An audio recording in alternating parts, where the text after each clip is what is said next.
Labas vakaras visiems įsijungusiems TV3 Kauno panorama visų gražumų mūsų ekranuose. Europos lygos atrankos atsakomosios rungtynės, jose Kauno Žalgiris susitinka su Stambulo Bešiktašo futbolininkais.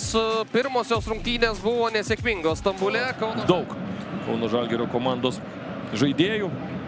Kalikas puikiai sužaidė su kamuoliu, Debeliuho perdavimas vienu lietimu nenusiseka, o čia klaida, Debeliuhas! Ir varžovas spėjo suartėti, smūgiavo ir į kamuolį, ir varžovų į koją Kauno Žalgirio puolėjas. Fabienas Orega su kamuoliu, jungiasi Mutašy, klaidina varžovą, baudos aikštelėje, perdavimas atgal ir puikią progą turėjo Ivanas Fioličius. Hernandesas.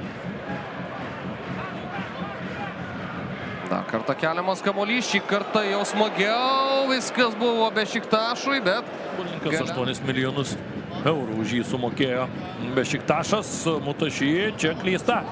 Čia gali būti labai pavojinga, perdavimas į baudos aikštelę, Černy! Smūgis galingas, kairė koja, bet į vartus Čekas... Dar labiau pripras ir jis prie komandos draugų, ir jie prie jo. Kai teko Kauno Žalgirio rungtynės komentuoti Zagrebą, čia Renanas Oliveira! 1-0! Kauno Žalgiris muša įvartį ir pirmauja prieš Bešiktašą. Kaip gerai čia sužaidė po keitimo aikštėje pasirodęs Brazilas, perimtas kamuolys, smūgis kairė koja, Niubelis neišgelbėja Bešiktašo ir kauniečiai veržėsi į priekį šiandien bei švelnina atsilikimą iki 2 įvarčių deficito.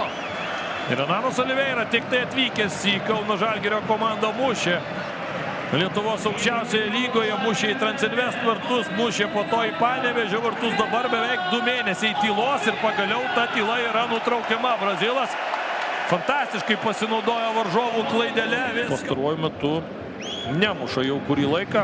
O čia labai pavojinga Bešiktašo ataka ir nėra įvarčio. Deividas Mikelionis.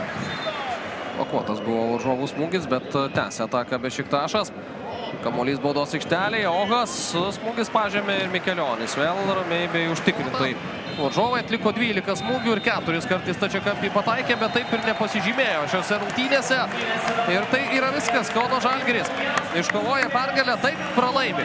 2 rungtynių serija prieš Stambulo Bešiktašo milijonierius 1-3, bet šiandieną parodė, kad žaisti yra įmanoma.